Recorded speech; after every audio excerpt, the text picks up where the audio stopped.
Hello everybody, and thank you for joining me again today. We are doing another review of the St. Croix Legend Tournament casting rod series. Okay, this one happens to be the all-in rod. It's the model number is LBTC 71MHF. That stands for medium, heavy, fast, and it's 7'1" in length. This is one of their versatile rods, let's say. If you ask me, if I were to name this rod, I would call this the Versatile 7'1", Versatile 71, being versatile and 7'1" long. Anyway, that's just me, but basically that's the concept here of this rod. It's a 7'1" rod that has gives you a lot of versatility, and I think this rod does that. Hello, I'm Joe Michaels, the owner of FishPoint, and this is our media channel. Welcome. And remember, please hit the subscription button. Subscriptions are free, they don't cost anything, so that just helps you get notified when new videos are out. And we're going to make a bunch of videos, and that helps me get my channel up to other viewers. So I appreciate it. So remember, please hit that subscribe button. I have used this rod for a couple of different things, and I'm going to specialize this rod as a spinnerbait rod for the time being.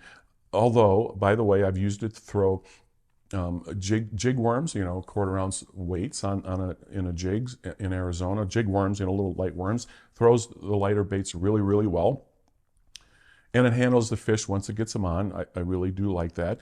The reason I'm going to specialize this as a spinnerbait rod is where I'm going with this, is because I love a 7'1" rod for throwing spinnerbaits. When I throw a spinnerbait, I like to throw a 5-2-to-1 reel or something in 5-to-1 style reels, because I like to slow roll. I like to move that bait along mostly slowly here in Arizona.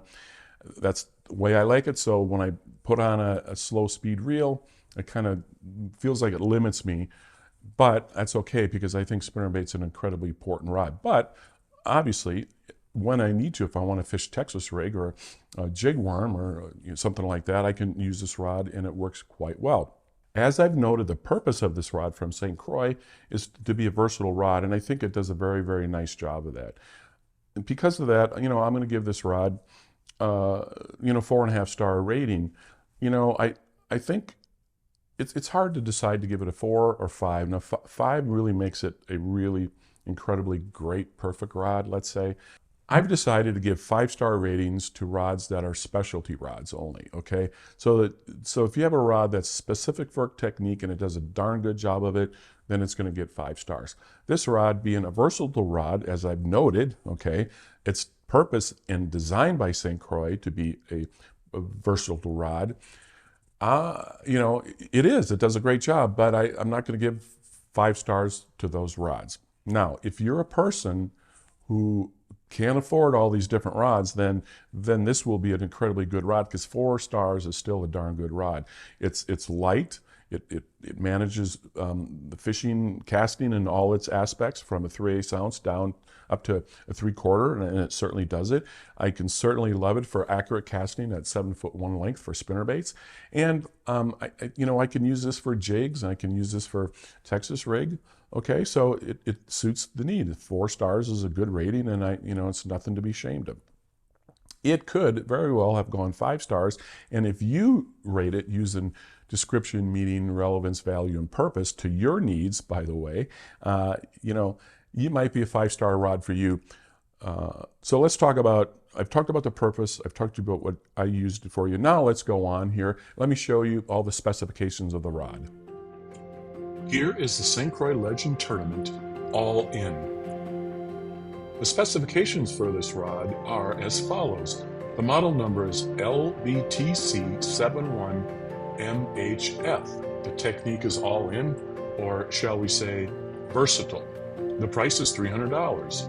The length of this rod is 7'1", and it weighs 4.23 ounces. The power is medium heavy and the action is fast. The line weight recommendation is from 12 to 20 pounds, and the lure weight recommendation is 3/8 to 3/4. It has a split grip handle with a Fuji SK2 reel seat. The seat lock is a machine cut anodized aluminum nut.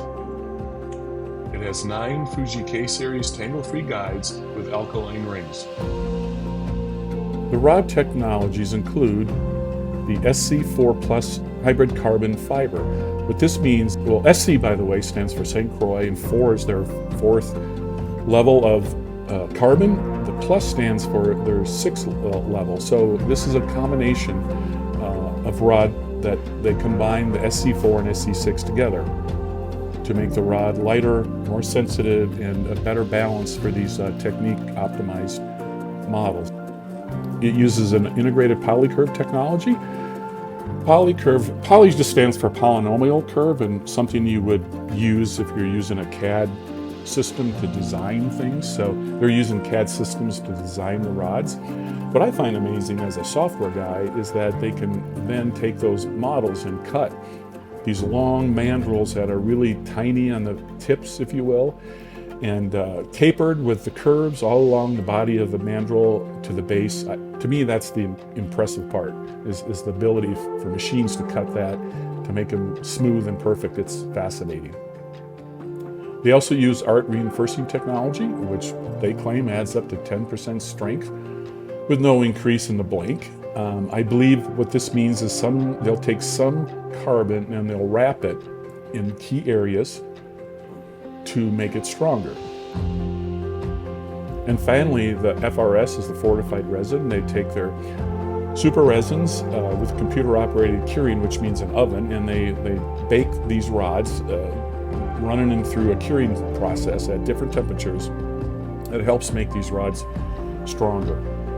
Some rods use the IAC technology, which adds a layer of fiberglass to the carbon. This makes rods using that technology much more suitable for reaction-style fishing techniques, such as topwater, crankbaits, spinnerbaits, chatterbaits, and buzzbaits. All this technology adds up to a 15-year warranty from St. Croix for the owner and anybody who has the rod. So that's pretty impressive. They stand behind the rods for 15 years. That's amazing and incredible, frankly. So let's move on. Now that you have all the specifications, let's go out to my courtyard where I hook it up to a stationary object and put load on the rod. That way you can see the action of the rod as best as possible without actually getting the rod in your hand. This rod being 7'1", medium heavy with a fast action, you can see as I start pulling on it, how that fast action is putting the arc further into the rod, say the top third, as opposed to extra fast, what might be the top quarter. And it's interesting because I'm pulling on it and I'm putting pressure on it, but I got more pressure to go. So now I'm really putting some pressure on it. You can see the arc of that particular rod. Now that you've seen the action, I've noted that I'm going to use this for spinnerbaits. The length of this rod is going to be key when I want to make accurate casts in heavy cover. Here in Arizona, we often have flooded brush in our lakes as they rise in the winter with rainstorms and as they drop all summer long. When they rise, they flood brush. And when you get close up to the brush, you have sort of areas where you have little paths and runways and you make shorter casts. And you want to make that accurate cast. So this rod is going to work really well with that, especially with spinnerbaits. You know, I got a pretty heavy one here. It's probably, this is the 3/4 ounce spinnerbait. It's probably used a little bit more for open water, but you still want to hit precise areas next to banks. Perfectly good rod to do that. I usually throw a 1/2 ounce spinnerbait when I do with this rod, and so I can make those extremely accurate casts because it's 7'1", very important. There may be times when I hook up a jig worm, as I noted with this rod, but I want to make accurate casts against bluffs or walls, like right up next to it. So again, that 7'1" gives me that ability to be really accurate with a bait. I don't think this rod will throw a 1/4 ounce bait all that well. I can if I'm throwing it a long ways, but those times when I want to make those little roll cast up short, I need a little heavier weight because of the action of the rod, but that's okay, you know. So if I need to use it for that, I'll have it for that as well. Especially a time of year when I'm just not going to throw a spinnerbait, I'll just pop off my 5-2-1 reel that I love for slow rolling spinnerbaits, and I'll put on a 6-2 to 7-2-1 or something like that, and use it for worms if I need to. I've talked this before in other videos. One of the major concerns as an older guy is the weight of the rod and holding the rod all day long. This rod is very light for its length and size, and that's important to me. If you like this review, give it a thumbs up. and give me a subscribe if you're not subscribed, and comment below. What do you think? Did I miss the whole boat on this rod, or did I get it right?